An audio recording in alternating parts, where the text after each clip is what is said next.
Grace so bold, my friends. I hope this finds you well. Lent 3 is upon us, the third Sunday in Lent.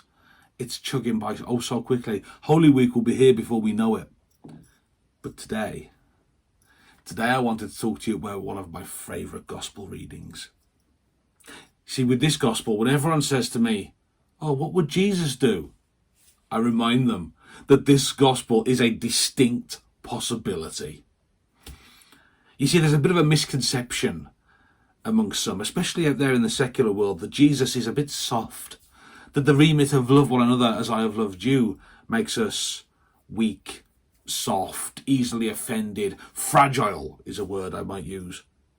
But my friends, nothing could be further from the truth. Imagine it. The scene in the temple. Let's hop back in our TARDIS that we had for the Nativity, for the Advent weeks. Let's hop back in that TARDIS. Let's go back to the temple in Jerusalem. We step out of it. Let's take a look around. It would be chaos, disorderly. There'd be people everywhere, not like a regular church these days. Oh, no. No, there'd be merchants there. There'd be money changers. There'd be people who are... I remember back to sort of early January when Mary goes to the temple to perform the rite of purification. There would have been young mothers there to be purified. There would have been young fathers there, not entirely sure of what it was they were supposed to be doing, looking for guidance and leadership. There would have been young pilgrims, there would have been old pilgrims. There would have been people asking God very poignant, big questions, doing a bit of soul searching there. And amongst all of this, there's merchants and there's money changers. And what they're doing is they're charging exorbitant prices for sacrificial animals that would be used for offerings. They're cheating these people with unfair tax exchange rates, unfair change exchange rates. The very soul of the temple, my friends, is taking one heck of a beating. The very soul of the temple is being tarnished and torn down. And so imagine it. We're stood there, me, you, we're stood there, and we see Jesus walk in. Jesus sees this scene in the temple, and I genuinely, I'm again, Ignatian spirituality is something that's very, very good, dear to me.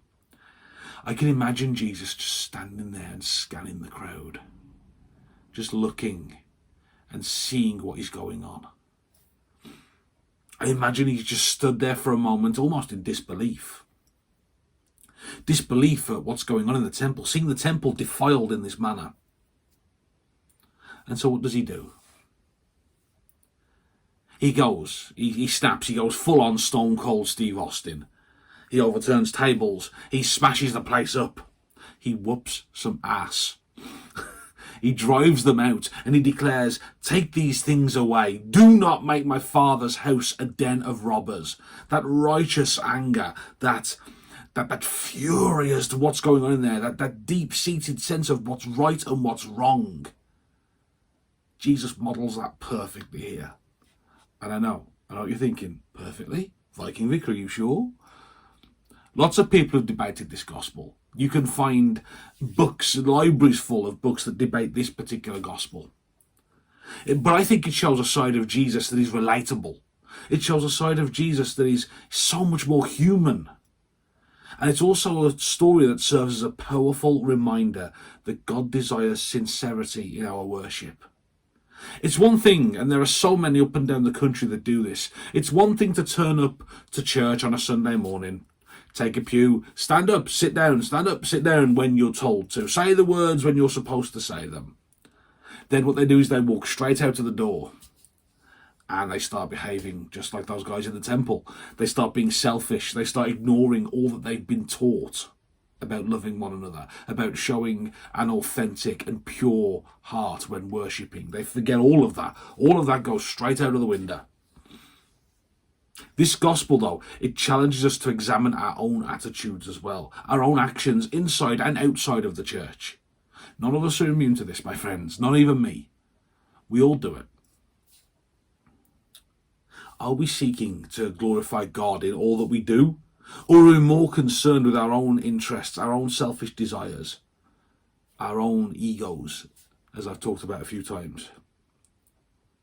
And my friends, just as Jesus cleansed the physical temple he also desires to cleanse the temple that resides within our hearts. You see, in this season of Lent, we have time during our wilderness walks rather, to reflect on our innermost thoughts, to reflect on the innermost intentions. What are we praying for? It's a serious question. What do you pray for?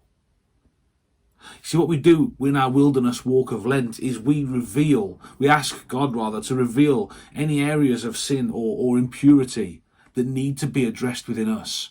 Because we're only human and we don't know it all. Even our own hearts sometimes hold shadows that we can't see through. So, of course, after he's gone full on Stone Cold Steve Austin and after he's whooped some ass, the Jews, so they come back at Jesus and they say to him, where'd you get the authority to behave like this? They're a step away from saying to him, in all honesty, who the heck do you think you are? Jesus, in all honesty, he's probably still seething. He's probably got the adrenaline still running through him at this point. And he says to them, listen, you destroy this temple, I'll build it back up in 3 days. He says to them, if the temple is destroyed, I'll have it rebuilt in 3 days. It'll be redone in 3 days. And of course, the men and women of the time, they take him very literally. And they say to him, well, hang on now, it took 46 years to build that temple. You, my friend, are deluded. But what they don't realise is that at this point, Jesus, could absolutely do it. Absolutely, I've no doubt in my mind that in 3 days, if Jesus wanted to, that temple would be rebuilt. No. What Jesus is doing here is talking more about the body, more so his body. He knew that there'd be repercussions for him smashing up that den of vipers. He knew at this point he's on a collision course with the authorities. Remember, it was the authorities that allowed the temple to be defiled in the way that it was. And Jesus is all but challenging them, isn't he? He's all but standing there saying, go ahead, make my day, punk. He says, go ahead, take your best shot. You can't defeat me. Yes, you can kill me, but I'll be back in 3 days and I'll be stronger than ever. And that's one of the reasons why I love this gospel story, is that message. Because my friends, my brothers, my sisters, we are going to get knocked down in life. It's gonna happen. We're gonna spend time on the canvas and there's no getting around it. That's not me being negative. That's a fact of life. You and I and every single human being on this planet at one time or another will get knocked down. Even Jesus got knocked down at one point. Just look at Good Friday. We all get knocked down at one point. We all kiss canvas at one point. We all have the ref stood over us counting to 10 at one point. But what matters, it's not about getting knocked down. What matters is how you get up. You see, do we just give up? Do we lay there, let the ref count to 10? Do we get up and throw our toys out the pram and blame God, as I've seen a couple of people do? Or do we reach up? And do we get up? And do we take the Lord's hand? And do we climb up? And do we be sustained by his strength? Do we get up stronger than before? As Jesus rose in 3 days, my friends, when we get knocked down, he helps us rise again. Now, I know what you're thinking, and I've thought it too. I've been told it by people, in all honesty, I trusted. I'm too old. I hear that one a lot. I'm too young. It's a couple of teenagers who I work with who've said that to me. I'm too young. I'm not rich enough. So many doors have been closed to myself and to people like me because of our socio-economic backgrounds. We're not important enough. We don't know the right people. We haven't got the right accent. We don't have the right connections in life. My friends, listen to me. It's always right to fight against evil. Always. And you don't need to listen to the lies that the enemy tells you that you're not something enough. Whatever the something is, too old, too young, too poor, too rich, too important, not important enough, whatever.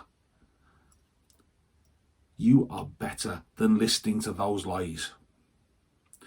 My friends, I implore you, when those lies come and you're told that you're not something enough, Listen to the still small voice that sits right there.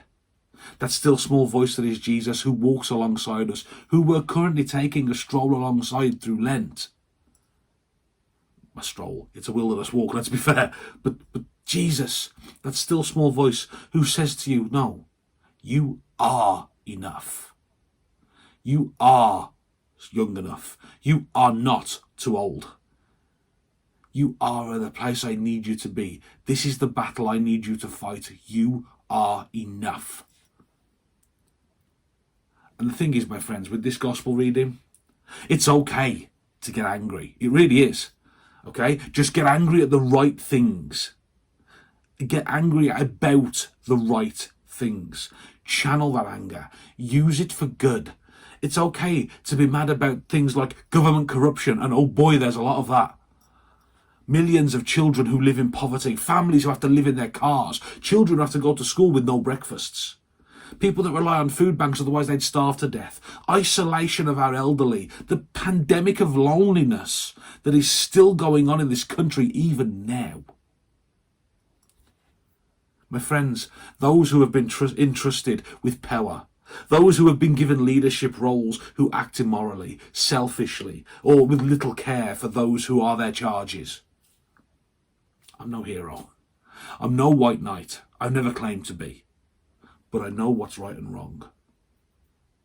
And my friends, in this gospel, Jesus shows us that it's okay to feel strongly about injustice. Jesus shows us that we should resist and we should challenge it in every arena that we find it. And my friends, my brothers and sisters, it's okay to get knocked down doing it. It's going to happen. The brightest and the best of us, Jesus himself, got knocked down on Good Friday. But 3 days later, he was back up and ready to go. My friends, when we get knocked down, when we step into those arenas and we fight against injustice and sin wherever we find it, we're going to get knocked down. But we get up because he is in our corner. He'll help us when we get knocked down. And so, my friends, don't be afraid. Those words we hear in the Bible so often have a different context, I know. But in this instance, don't be afraid. And if you need to get angry, get angry. If you need to get passionate, get passionate. Fight for what is right. And when the forces of evil do indeed knock you down, and they will, because everybody gets knocked down at one time or another, my friends, Jesus himself will be right back there, right with you, helping you back up, getting you back into the fight, and fighting right there alongside you. My friends, don't give in. Don't give up. Stay passionate. Stay hungry. You're not too old. You're not too young. You're not too anything. They're just lies that are told to keep you on the sidelines. Get passionate. Fight for what's right. And don't be afraid. God bless you, my friends, and take care.